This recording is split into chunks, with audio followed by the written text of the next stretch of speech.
네, 본문을 가지고요. 새 일의 완성, 구원자의 오심. 새 일의 완성, 구원자의 오심이라는 제목으로 말씀 나눌 때에 하나님께서 오늘도 우리에게 크신 은혜로 충만하게 채워주실 줄로 믿습니다. 저는 성탄을 앞두고 이사야 40장부터 계속해서 이 성탄을 준비하면서 말씀을 이어가고 있습니다. 자, 말씀을 이사야 40장부터 이어가면서 제가 우리 성도님들과 함께 계속해서 붙들어온 질문이 하나 있습니다. 바로 하나님은 절망의 끝에서 어떻게 백성들을 다시 살리시는가? 이 질문을 가지고 이사야 40장부터 시작해서 오늘 네 번째 시간으로 성탄 주일을 맞이하여서 말씀을 나누고 있습니다. 자, 그 질문에 대한 대답으로 이제 첫 번째, 하나님은 절망의 끝에 있는 백성을 어떻게 다시 살리시는가? 그 질문에 대한 대답으로 첫째 번째 주일에는요, 이사야 40장 27절부터 31절 말씀을 나누었습니다. 낙심한 자, 일어설 힘조차 없는 그 하나님의 백성들에게 하나님이 약속의 말씀을 주셨어요. 여호와를 앙망하는 자는 독수리 날개침 같은 새 힘을 얻을 것이라. 그 절망 가운데 있는 이스라엘 백성들에게 그 약속의 말씀을 주셨습니다. 그리고 두 번째 시간에는 이사야 43장 1절부터 7절 말씀을 통해서 우리가 겪고 있는 모든 두려움과 고난 속에서도 흔들리지 않을 수 있는 근거가 무엇인가를 확인했습니다. 그것은 바로 우리를 지명하여 부르신 하나님, 여러분 우리 성도님 한 분 한 분을 너는 내 것이라 말씀하시면서 지명하여 부르신 하나님의 약속이 물과 같은 시련 속에서도 불과 같은 시련을 지날지라도 우리를 지키시고 보호하시겠다라는, 그래서 그 약속을 붙잡고 영광의 길을 걷게 하시겠다라고 하나님께서 약속을 해 주셨습니다. 그리고 세 번째 시간인 43장 16절부터 21절을 통해서 하나님께서는 광야와 같은 우리의 인생, 사막과 같은 우리의 인생에 길을 내시고 강을 내시는 하나님에 대해서 지난주에 말씀을 나눴습니다. 자, 그 흐름 속에서 이사야 43장 19절에서는 우리에게 마지막으로 이렇게 하나님께서 선언하십니다. 보라, 내가 새 일을 행하리니. 지난주에 나눴던 말씀인데 기억하실 줄로 믿습니다. 자, 그렇다면 이사야 선지자가 예언했던 광야에 길을 내시는 분, 사막에 강을 내신다는 하나님의 새 일은 어떻게 실제로 우리의 역사 속에 이루어졌는가? 어떻게 성취가 되었는가? 그것은 단지 바벨론 포로에서 돌아오는 역사적인 회복에 그쳤는가? 그 질문을 가지게 됩니다. 사랑하는 성도님들, 하나님께서 행하신 새 일은요, 구약의 한 장면, 과거의 한 역사로 끝나지 않았다라는 사실입니다. 이사야가 선포한 하나님의 새 일은요, 오늘 이 신약 시대에, 그리고 특별히 이 광야에서, 이 들판에서 양을 치던 목자들에게 한밤중에 들려온 천사의 외침 속에서 하나님의 새 일은 성취가 되었다라는 것을 말씀하고 있는 것입니다. 그렇다면 오늘 우리는 이사야가 예언한 그 새 일이 우리에게 어떻게 완성이 되어졌는가, 오늘 본문을 통해서 살펴보면서 그 새 일이 우리에게 어떠한 은혜가 있는지 은혜를 나누고자 합니다. 자, 첫 번째로요, 하나님의 새 일은 절망과 어둠을 깨는 새 소식, 기쁜 소식, 복음의 소식의 전파로 시작이 되어졌습니다. 자, 이사야 선지자가 광야와 사막의 길이 열릴 것이라고 예언할 당시 이스라엘의 현실은 여전히 어두운 가운데 있었습니다. 주변 강대국의 여전한 압제 가운데 있었고요. 또 오랜 포로 생활로 인하여서 그들의 영적인 상태는 너무나도 메말라버린 광야, 사막과 같은 그러한 시절들을 보내고 있었습니다. 그러나 이사야의 예언이 선포된 지 수백 년이 지난 후에 그 새 일은 짙은 어둠이 가득한 새벽에 가장 낮고 가장 보잘것이 없는 곳에서 시작이 되어졌다라는 거예요. 이사야 43장 19절에서 하나님은 새 일을 말씀하시면서 곧바로 이어서 이렇게 덧붙이십니다. 이제 이 일을 내가 곧 나타낼 것이다. 다시 보라, 내가 새 일을 행하리니 이제 곧 나타낼 것이라 라고 하나님께서 분명하게 예언하셨습니다. 이 말은 지금까지 감추어져 있었던 하나님의 계획이 눈에 보이도록 선명하게, 확실하게, 그리고 분명하게 드러나게 되었다라는 그러한 의미입니다.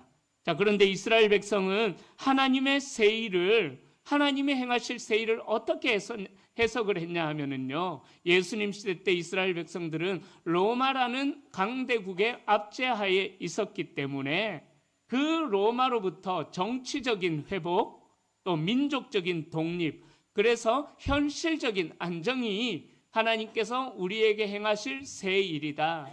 이사야 선지자를 통하여서 선포한 새 일이 그렇게 정치적인 해방으로 이루어질 것이다 라고 생각을 했었습니다.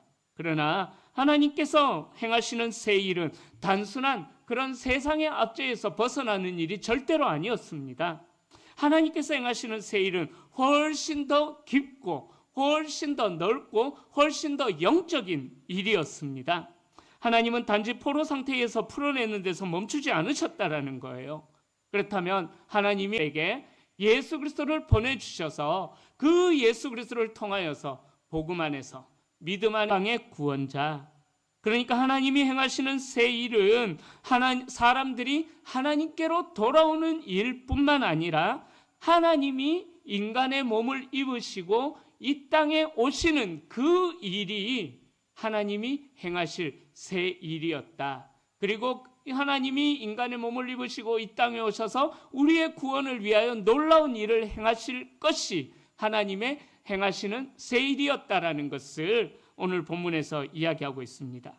자, 그렇게 하나님은 세상의 중심이 아니라 가장자리에서, 아무도 눈길을 주지 않는 그 변두리에서, 아무도 없는 들판에서, 그리고 깊은 새벽 한밤중에 하나님의 새 일은 영광으로 나타나게 된 것입니다. 10절이죠. 그렇게 하나님의 새 일은 선포가 되어지는데 무서워하지 말라. 보라, 내가 온 백성에게 미칠 큰 기쁨의 좋은 소식을 너희에게 전하노라. 이사야가 예언한 그 새 일이 오늘 본문 10절에서 좋은 소식으로 우리에게 선포가 되어졌다라는 거예요. 자, 이 당시 목자들은 사회적으로나 종교적으로 가장 비천한 그러한 신분이었습니다. 그들의 삶은 너무 비천하다 보니까는요, 영적인 광야, 사회적인 사막과 같았습니다. 그런데 이 절망의 어둠 속에서 온 백성에게 미칠 큰 기쁨의 좋은 소식이 선포된 것입니다. 이 소식은 이스라엘 민족이라는 영원한 해방을 주셨다라는 것입니다. 자, 회개하라, 회개하라. 자, 회개하지 않으면은 도끼가 나무 뿌리에 놓인 것처럼 멸망이 너희에게 임할 것이다라고 세례 요한이 그렇게 선포합니다. 그 메시지를 듣고 절망 가운데 있던 그 백성들에게 하나님께서는 요한복음 3장 16절의 말씀을 통하여서 큰 기쁨의 좋은 소식을 선포해 주셨다라는 거죠. 다 왜 암송하고 계시죠? 하나님이 세상을 이처럼 사랑하사 독생자를 주셨으니 이는 저를 믿는 자마다 멸망치 않고 영생을 얻게 하려 하심이라. 이 큰 기쁨의 좋은 소식이 예수 그리스도를 통하여서 이루어졌다라는 것입니다. 절망 가운데 있던 백성들, 죄로 인하여서 어찌할꼬 두려움 가운데 있는 그 백성들에게 하나님은 아니야, 내가 너희들에게 큰 기쁨의 좋은 소식 예수 그리스도를 보낼 것인데, 내가 너희들을 너무 사랑해서 좋은 소식을 줄 것인데, 예수 그리스도를 믿는 자마다 멸망치 않고 영생을 얻게 될 것이라는 이 좋은 소식이 선포가 되어졌던 것입니다. 하나님께서는 과거에 바벨론을 무너뜨리셨듯이 이제는 세상의 모든 절망의 권세를 무너뜨리고 영원한 구속을 행하셨다라는 사실입니다. 목자들에게 임한 이 영광의 빛은 광야의 길을 내시겠다라는 하나님의 그 수백 년 전의 약속이 이제는 성취되기 시작했다라는 것을 의미합니다. 마찬가지로 우리의 삶의 어두운 광야 속에서도 하나님의 영광은 이미 우리를 비추고 계시고 우리를 회복해 하시는 줄로 믿습니다. 자, 두 번째로 하나님의 새 일은 구유에 뉘어 있는 아기로부터 시작이 되어졌습니다. 11절과 12절에서 그것을 말씀하는데요. 천사가 선포한 큰 기쁨의 좋은 소식은 그저 막연한 희망이 아니었습니다. 그것은 구체적이고 현실적인 한 인물의 탄생으로 성취가 되어졌습니다. 이사야 43장에서 예언했던 광야의 길과 사막의 강은 바로 예수 그리스도의 나심을 통해서 그 새 일이 예수 그리스도 안에서 영원히 성취가 되어진 것입니다. 실현이 되어진 것입니다. 천사는 탄생하신 아기의 정체성을 삼중적인 직분으로 이야기하고 있습니다. 11절에 보면은 오늘 다윗의 동네에 너희를 위하여 첫 번째 직분 구주가 나셨으니 두 번째 직분 곧 그리스도 세 번째 직분 주시니라. 그렇게 삼중적인 직분으로 이야기를 하고 있습니다. 자, 구주로 번역된 헬라어 소테르라는 단어를 사용하는데요. 구원자를 의미합니다. 이는 이사야 43장이 약속한 구속을 실제로 완성하시는 분이다라는 그런 의미가 있습니다. 구원자 되신 예수님은 죄와 사망, 모든 두려움으로부터 우리를 구원하신다라는 거죠. 세상의 모든 염려와 불안과 근심과 걱정으로부터 우리를 구속하시는 분이 바로 곧 구주 예수 그리스도시다라는 것을 이야기하고 있습니다. 이 구속은 피로 값을 치르는 영원한 속량이면서 하나님의 사랑의 가치가 얼마나 위대한지를 가장 높이 드러내는 단어인 것입니다. 그리고 두 번째로 그리스도로 번역된 크리스토스라는 헬라어는요, 기름 부음 받은 자, 곧 메시아를 의미합니다. 자, 이스라엘이 오랫동안 기다려온 하나님이 왕으로 기름 부음 받은 자, 구약시대 때 기름 부음 받은 자 중에 하나는 왕이었거든요. 왕과 선지자와 제사장이 기름 부음을 받았었거든요. 자, 그렇게 이스라엘이 오랫동안 기다려온 하나님이 왕으로 이 땅에 오셨다는 의미가 그리스도, 기름 부음 받은 자의 의미인 것입니다. 왕으로 오신 그리스도는 이사야 43장 15절에 선포한 이스라엘의 창조자요, 왕이신 하나님의 권위를 대신하며 영원히 다스릴 왕권을 가지고 이 땅에 오셨다라는 것을 말씀하고 있습니다. 그리고 세 번째로 주로 번역된 퀴리오스라는 단어입니다. 이 퀴리오스는 권위에 있어서 최고의 주인을 의미합니다. 신적인 속성을 지닌 분, 곧 하나님 당신 자신을 가리키는 의미입니다. 이 예수 그리스도의 탄생이야말로 이사야 43장에서 이야기한 새 일의 본질이 된 것입니다. 하나님이 과거에 홍해의 길을 내셨다면 이제는 인간의 몸을 입고 이 세상에 오심으로써 하나님과 인간 사이에 단절된 그 길을 열어주셨다. 끊어진 그 관계의 다리 역할을 우리 예수님께서 해주셨다라는 그런 의미가 되는 것입니다. 자, 그렇게 예수님은 죄와 절망의 광야를 헤쳐나갈 생명의 길이며 영원히 목마르지 않을 생수로 우리에게 다가오셨다라는 것입니다. 그래서 예수님 안에서 우리는 그 새일의 모든 축복을 누리게 된 것입니다.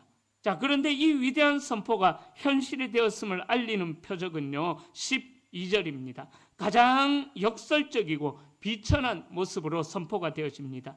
너희가 가서 강보에 쌓여 구유에 뉘어 있는 아기를 보리니 이것이 너희에게 표적이니라 하더니, 강보에 쌓여 구유에 뉘어 있는 아기는 당시 가장 가난하고 비천한 자들의 현실을 나타내는 문장입니다. 이는 이사야 43장이 광야와 사막에서 새 일이 시작될 것이라고 예언했듯이 하나님께서 행하시는 새 일은 가장 비천한 곳, 광야와 같이, 사막과 같이 가장 낮은 구유에서 하나님은 인류 구원의 역사를 시작하셨다라는 사실입니다. 하나님의 영광은 그렇게 왕궁이 아닌 이런 비천함 속에서 빛이 나게 되었다라는 것입니다. 이는 우리에게 엄청난 위로와 도전을 줍니다. 하나님의 새 일은 우리가 기대하는 화려한 성공의 모습이 아니라 우리가 절망이라고 느끼는 그 자리, 가장 처절한 그 자리에서 시작이 되어진다라는 사실입니다. 우리가 겪는 모든 삶의 광야와 같은 사막이 예수 그리스도께서 임재하시면은 그 사막이 변하여져서 새 길이 나고 생수가 터져나고 하나님의 새 일을 경험하는 구원의 현장이 된다라는 것을 말씀하고 있는 것입니다. 자, 마지막 세 번째로 하나님의 새 일은 영광과 평화의 새 시대를 선포합니다. 자, 그렇게 천사의 선포가 끝나자 13절입니다. 호련히 수많은 천군이 그 천사들과 함께 하나님을 찬송하여 이르되, 놀라운 광경이 펼쳐집니다. 13절에서 천군, 하늘 군대의 등장은 그리스도의 탄생이 온 우주적인 사건임을 증명하면서 이로써 인간의 구원 역사는 하나님께 영광을 돌리는 가장 위대한 예배의 현장이 된다라는 것을 말씀합니다. 자, 43장 21절 지난주 말씀이었는데요. 이사야 43장 21절에 이렇게 이야기합니다. 이 백성은 내가 나를 위하여 지었나니 나의 찬송을 부르게 하려 함이니라. 바로 그 찬송의 목적이 예수 그리스도의 탄생으로 인해 성취가 되어졌다라는 거예요. 천군 천사의 찬송이. 하늘 군대의 찬송은 우리의 구원이 곧 하나님의 영광의 회복임을 분명히 하고 있습니다. 천군이 드린 찬송은 이사야 43장의 새 일이 지향하는 궁극적인 목표를 두 가지 핵심 가치로 요약합니다. 이 두 가지 가치는 예수 그리스도의 사역을 통하여서 완전히 이루어졌다라는 거예요. 그 두 가치가 무엇일까요? 14절 말씀 우리 함께 읽어보겠습니다.